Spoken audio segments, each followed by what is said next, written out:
Hi, everyone. I'm Michelle Edmonds with Idaho News 6. Thanks so much for joining us on this Tuesday morning for Making the Grade. We have a huge list to get to today, all kinds of interesting things going on in education. And here to discuss those stories with me is Kevin Richert from Idaho Education News. Hello, Kevin.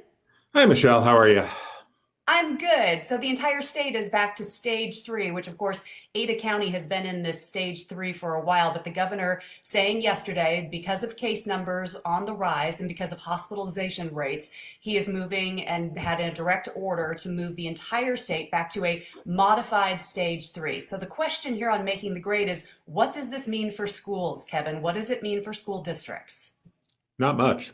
It really doesn't change much of anything in terms of what happens in the schools. And if anything, Governor Little was adamant and steadfast that he believes that schools need to remain open, that there's just too much at stake and too much that is lost by going to distance learning, and maintaining that this is a decision that should be made at the local school district level, that school boards and charter administrators need to be the ones making the decision about keeping schools open or modifying school schedules. So that's the long answer, but the short answer is this news doesn't really have any effect on schools. So, on that note, local districts have been taking control as they are supposed to be doing. And I want to talk about Middleton in particular. And I should mention, as we're here live on all across the Idaho News 6 social media platforms, if you out there have questions or thoughts or comments, we always love to hear from you in the comments section. Let's discuss Middleton a little bit, Kevin, because Middleton is continuing to move forward, even now in stage three, even with a red designation for coronavirus spread. Middleton plans to move to full-time in-person learning in November. And for a local district, this is kind of a broad move. It is, and it's been a move that's been in the works now for a little while. What you saw Monday was the board sticking with this plan to try to reopen full-time in person by the middle of November. And this is, the teachers union has had concerns about this plan and has felt that it was cut out of the loop in the discussion of this plan. And that was the origin of the meeting on Monday night. It was a response to a grievance that was filed by the teachers union. The union still has concerns and still has concerns about this reopening schedule, especially in light of the governor's announcement on Monday, the move back to stage three, the rising case numbers in Canyon County. So the controversy about what's happening in Middleton isn't going to go away anytime soon, but the district is planning to move forward. When you talk about teachers unions, we must now discuss the fallout from the West Ada School District teachers sick out that happened last week, which shut down the district for 2 days. No school happening for 2 days because anywhere between about 400 and about 700 teachers over a 2 day period called in sick. There have been some ramifications that have come down even from the district level. So let's talk about the notice that teachers received from the district about their sick out. Yeah, it was a pretty strongly worded message from the district, from the HR folks at the West Ada district, saying that the sick out may have been a violation of teacher contracts. And this is an issue that's going to play itself out in the courts. There's already been a lawsuit filed against the union saying basically that the sick out was an illegal strike. So that's going to work its way through the courts as well. So even though the sick out is in the past, and for now, West Ada is reopening and moving forward on the hybrid schedule, this issue isn't going to go away anytime soon. West Ada is scheduled to have its next board meeting this evening, and the agenda for that has already come out, of course, as it needs to do.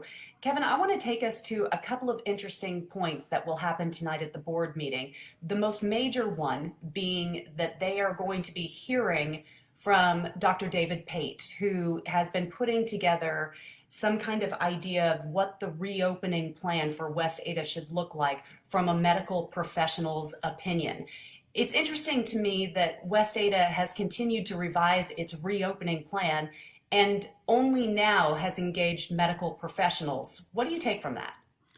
Well, I think what I take from it is the district reaching out to David Pate, the retired CEO from the St. Luke's health system.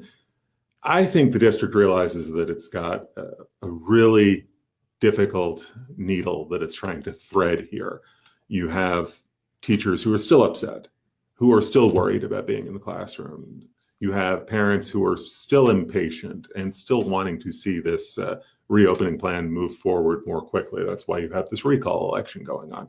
You've had pressure from legislators, and that's the hurricane, and that's what's hit landfall in West Ada, and that's what the trustees are dealing with right now. So I think they're looking for not just political cover, I suppose, but I think they're also looking for some expert advice and counsel on how to move forward safely, whether their plans are adequate, whether their plans stand up scientifically. And, you know, if you spend any time on Twitter in Boise in the past few weeks, Dr. Pate has been extremely outspoken on the coronavirus response, on the state's plan, on the local responses. You know, he does not mince words. You know, he's been, you know, in the health profession for decades, and you know, he's a retired CEO. He's not in this for career advancement. He's not going to. You know, he's going to be pretty blunt, I suppose, and I suspect, and we'll be covering this meeting tonight, but everything we've seen and heard from Dr. Pate over the past few weeks, I think he's going to give a very unvarnished review of where he thinks West Ada is going, what makes sense to him and maybe what does not make sense to him. And Kevin, what we're seeing right now as you're looking at this is the list of professionals. It's not just Dr. Pate who is being asked by West Ada to give advice on how they can keep their schools open or do so carefully, safely for everybody involved. And as you said, Dr. Pate also on the governor's task force as well. Let me take you down to one thing here. If we stop right here and read point 2, this is what Dr. Pate wrote for tonight's board meeting. If anybody wants to see this and read it for themselves, you can find it on the West Ada School District homepage through the board information. And he's basically saying in point 2 that the health and safety plan at West Ada right now, and one of the reasons we're focusing on West Ada is because it has 38,000 students. It's the largest school district in the state. He says that the West Ada health and safety plan is 157 pages long, and it's simply too long to expect those responsible for implementing it to have a complete understanding of this document. What do you take of that, and what do you think the board will look at that 157 pages and do possibly even tonight, Kevin? Well, I think he's probably got a good point about the plan and how, how the district can implement a 157-page plan. But I'd go a step further. I don't think you can reasonably expect parents to navigate a 157-page health and safety plan and make any sense of it, as far as the decisions that they have to make as parents. So I suspect that simplicity, I mean, this is a very complicated issue. So simplicity is a word that I use carefully here, but I think clarity and a succinct plan, I think, is in everybody's best interest. So, I think he's on the right track here. That's a lot for anybody to digest. And that is exactly what this new plan calls for. Here, he also talks about the limitations of our review. Look at this first point here. It says, we have only, Dr. Pate, referring to the list of medical professionals who is now guiding this project. We have only recently been engaged and have had very little time to review a plan as lengthy as this one, that 157 pages. We are providing these preliminary results with an expedited review. They've had to do this quite quickly, but they may be able to provide more feedback, he says, given more time. When we look back on what the school districts have done, Kevin, do they need to be more responsive to the medical professionals in their community? And I know I'm asking you to go out on a limb there, but as you have studied what school districts have done across the state when it comes to the pandemic, have they referred enough to the medical professionals in their own communities? Well, I think that's a good question. And I think it depends from district to district and from school to school. You know, you've got to remember that the state put trustees in the middle of this and gave trustees something a lot of them were really clamoring for, the ability to make this decision. But it's also led the trustees to decide how much do they want to consult with health professionals, how much do they want to listen to the health districts, how closely do they want to adhere to what the health professionals are saying, what the health professionals are recommending.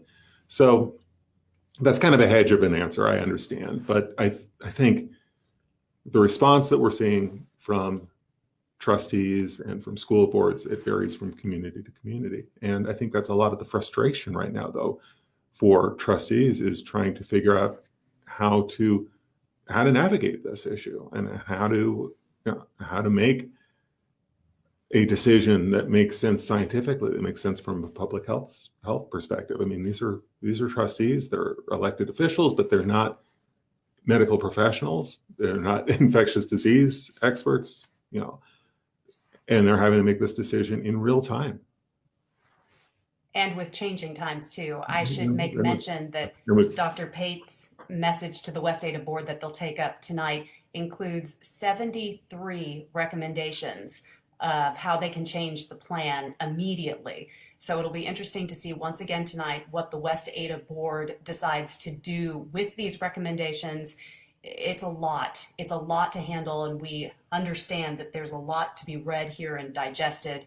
But I think tonight's board meeting will be quite interesting, especially considering, Kevin, that on top of trying to review this document, and you're seeing every page being, on page 14, there's something that needs to be done. On page 15, 73 recommendations, that's not going to streamline this plan very much. I mean, this is still going to be a very detailed and very difficult plan, I think, for the general public to digest. But, and if this is a cursory review, if this is what they were only able to do within the span of a few days, imagine what changes might be in the offing down the road.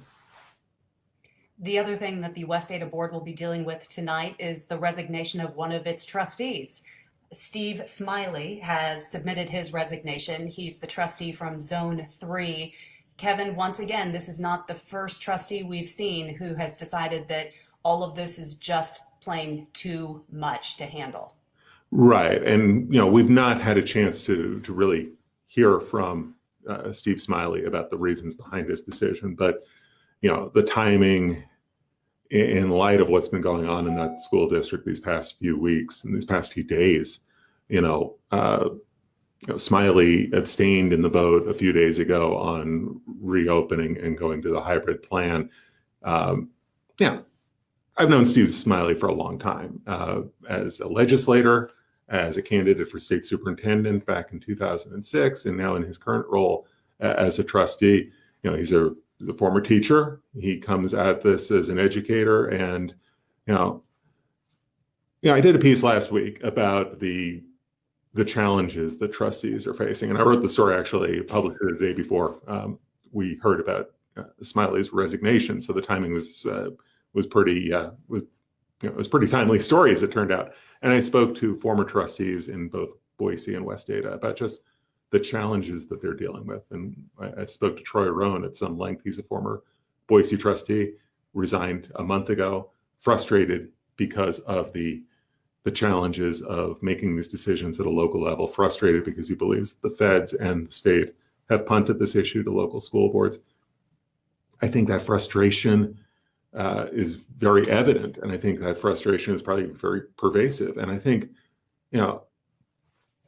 Steve Smiley is not going to be the last trustee we see resign or decide not to seek re-election in light of everything that these school trustees are having to deal with right now.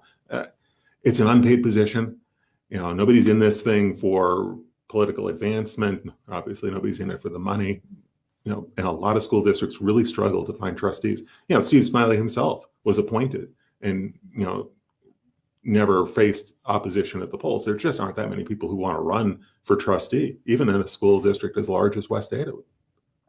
And now we'll see what happens during a pandemic as they try and fill that seat Mm. in the midst of a recall of all of the other trustees in West Ada. Yeah, and if the recall prevails, if any or all of these trustees are recalled, it really does raise a question of who exactly is going to want the job. You know, only one of the 5 trustees that are sitting on the West Ada board actually won a contested race to get on the school board. That's Amy Johnson, the newest trustee. Everybody else has run unopposed or been appointed.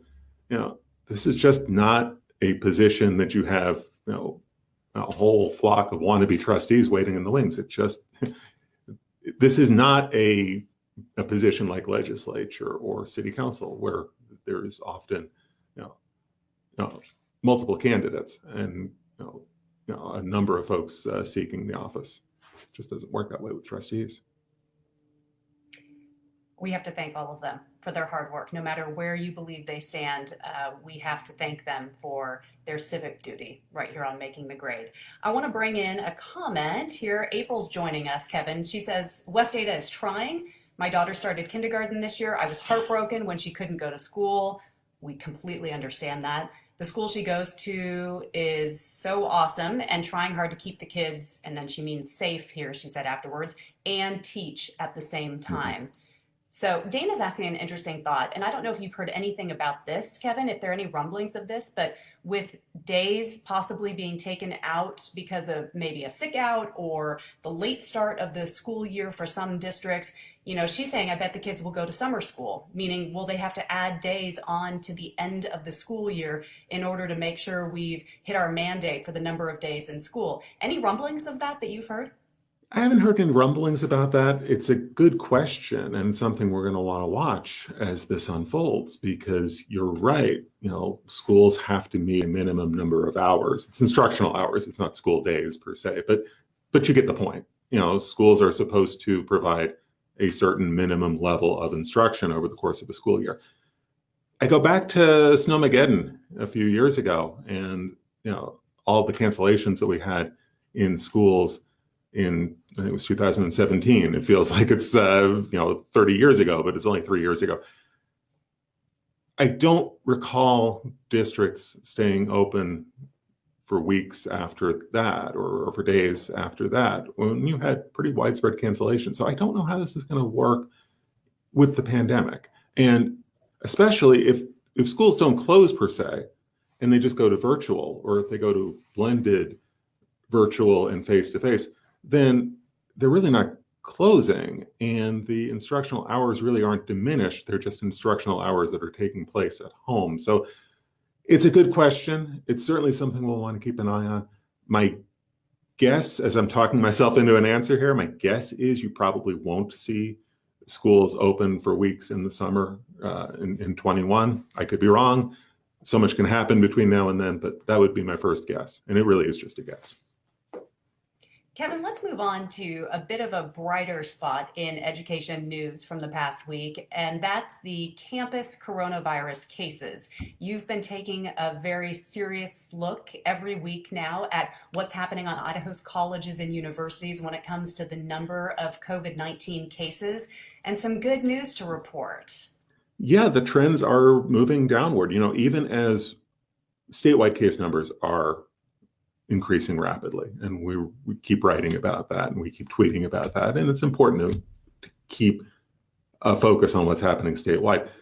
The numbers on several college campuses are either flat. You know, Boise State has basically been flat the past couple of weeks. It's been about 50 new cases per week, and plenty of space in their isolation units for students who are COVID positive. Numbers are dropping quickly and rapidly at the University of Idaho. This is a story I did on Monday. Later Monday, the University of Idaho released some new numbers for the past week, and the numbers are even lower than what we reported on Monday. The new numbers are again trending downward. Idaho State has seen the numbers trend downward. It's not across the board.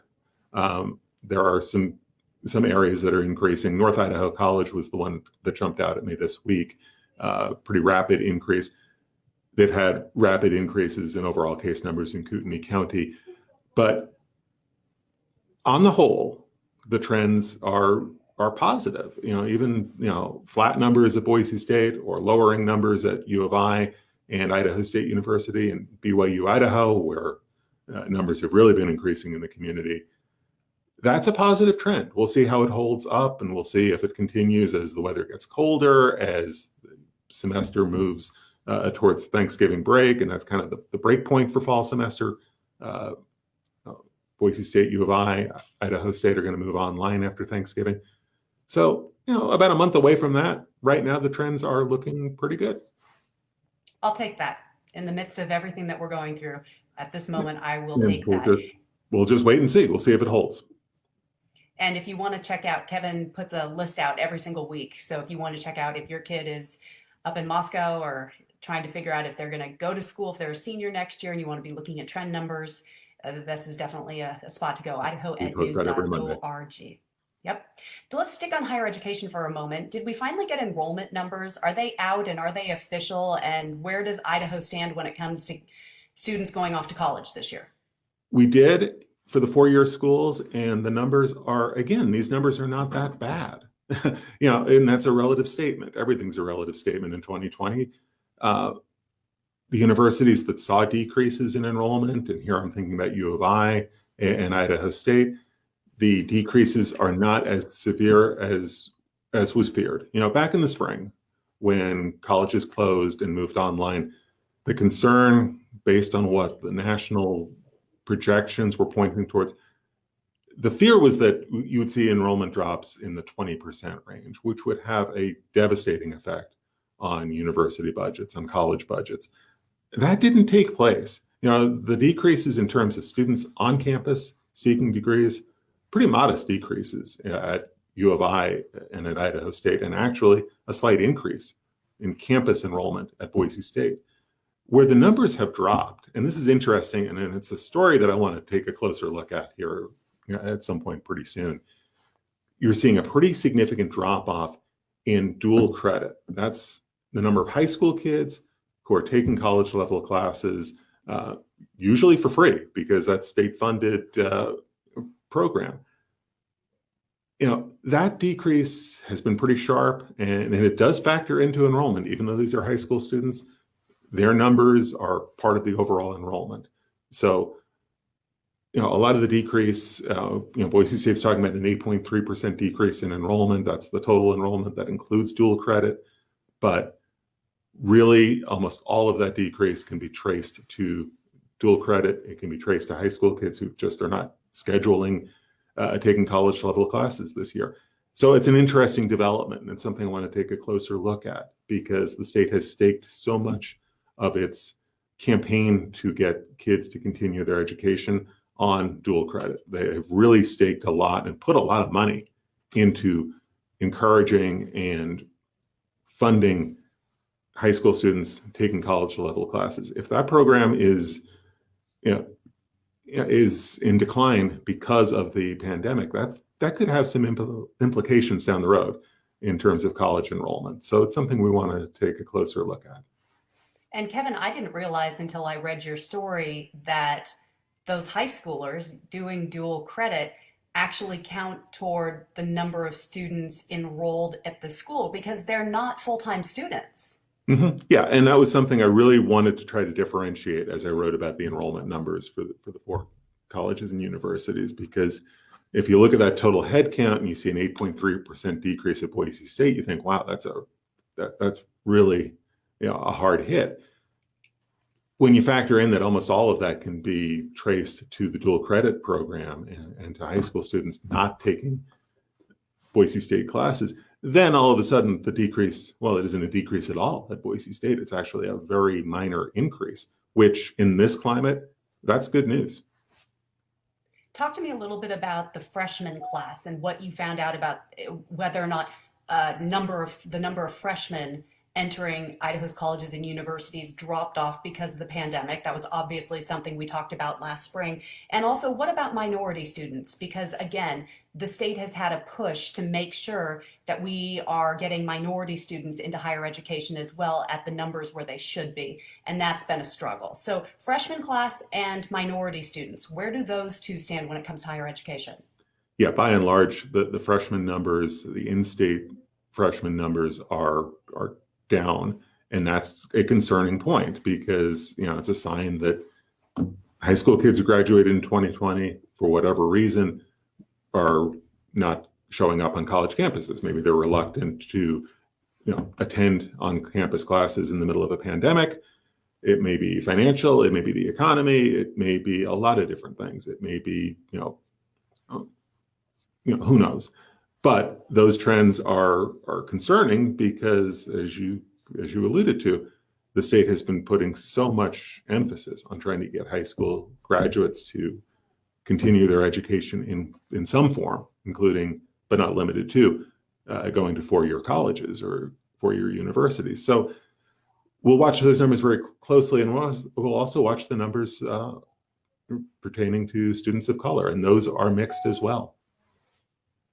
Let's go back to K-12 education just for a moment, because we're going to be starting to talk about strong families, strong students. But before we do that, let me bring in Tracy's comment here. She says, what about the year that was lost last school year? She's talking about when schools shut down in March. My daughter is struggling, but since she's in second grade, she's being graded as a second grader. She lost so many fundamentals in first grade, and now she is behind, and I feel they aren't addressing the needs that were lost. And Irina comes back and is suggesting, same for our daughter. She's in second grade, but having a really hard time since she lost half of first grade. And we've talked about it over and over again, Kevin, the absolute importance of kindergarten through third grade in terms of making sure that students are ready to read and ready to move on.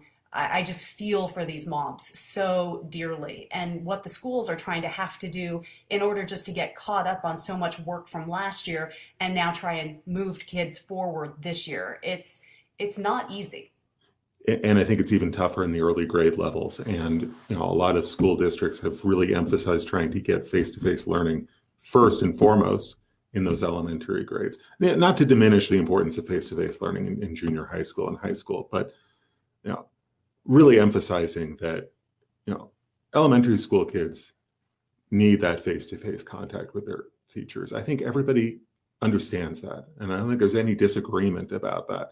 It's the question of how do you do it safely, and how do you sustain it in the middle of a pandemic, and how do you move forward in education to and, make sure that and, those kids and are move caught forward up. and catch up. I mean, what we're hearing from these parents this is not unique, and unfortunately, that's one of the the tragic byproducts of this pandemic. Hopefully something that can help parents. If you haven't heard about it, if you're a parent or guardian, listen up, because Strong Families, Strong Students has launched. This is a massive $50 million grant program from the state that will literally put money in your pocket to help you deal with online schooling. We're talking, you can apply for money for $1,500 a student or up to $3,500 for a family. You can spend this money, if given a grant, on technology, on software, on hardware, on tutoring if you need it. It's a program that launched just last week, and Kevin, it's exploded.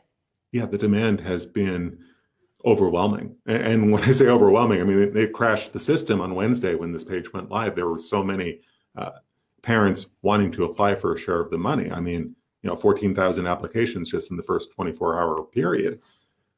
The state figures that they might be able to get about 30,000 families some help through this. And again, the grants are up to $1,500 per student or $3,500 per family, and that will offset the cost of internet access if you need to do an upgrade, the cost of a computer, the cost of online learning material.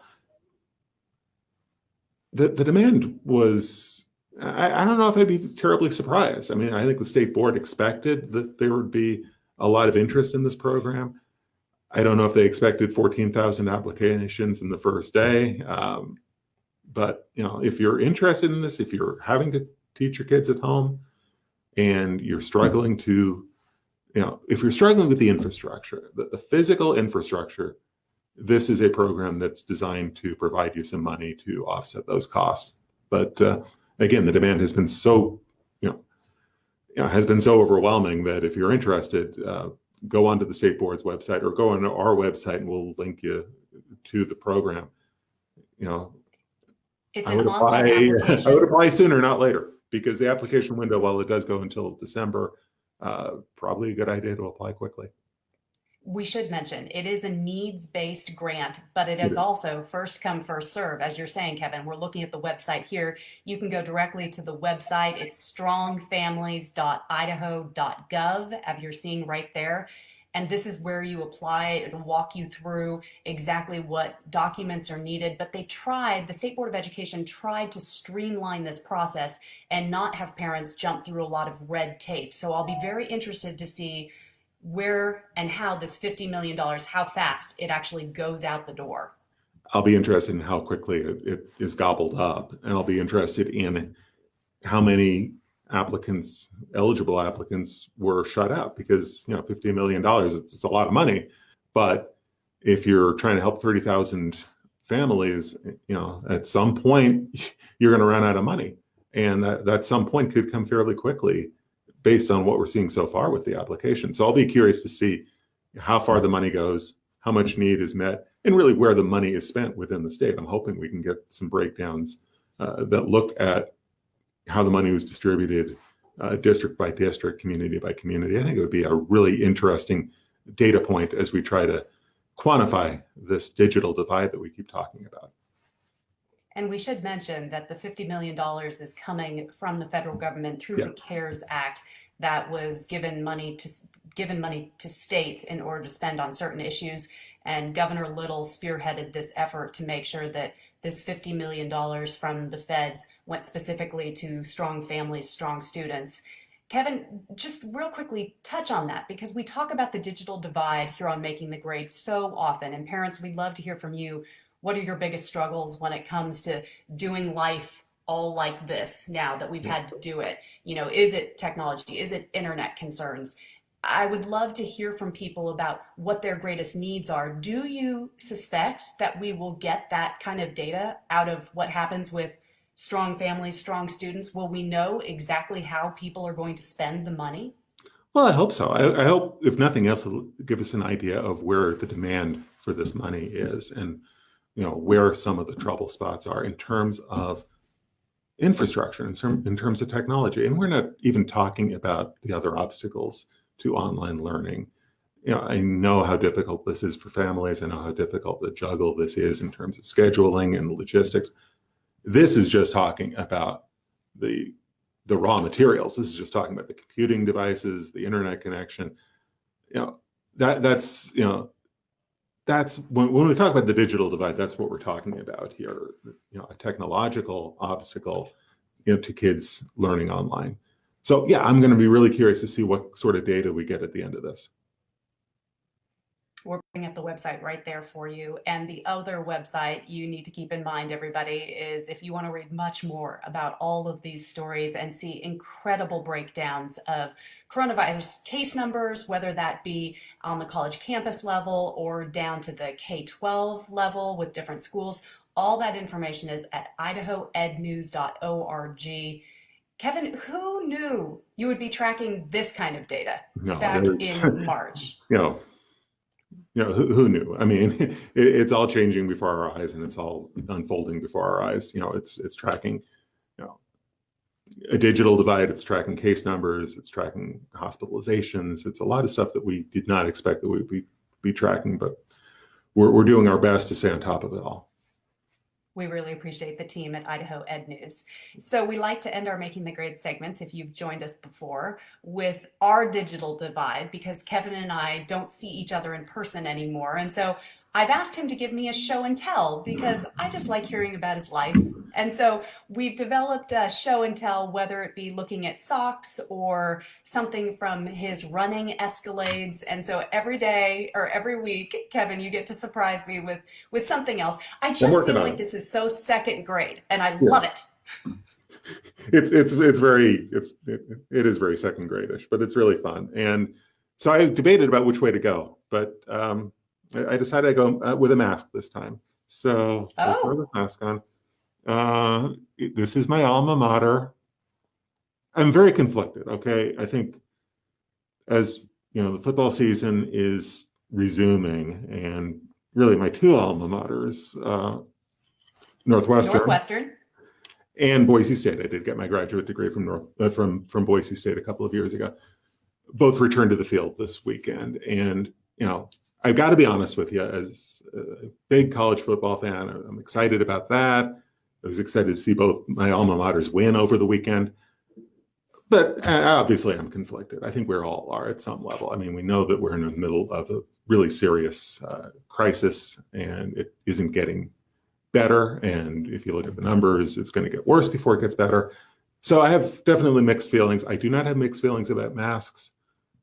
Please wear a mask. The one thing that you can do, if all the health experts, listen to the health experts, this is one thing you can do to protect yourself, but more importantly, protect people around you. So whether it's showing school spirit, or wearing a mask that is funny, or some pop culture reference, whatever, wear something, please. I saw something on the internet, as we all do, right? So you've probably seen this too, that popped up that I had to chuckle at, because you have to find things to chuckle at, because we are in a fatigue situation now with trying to make decisions.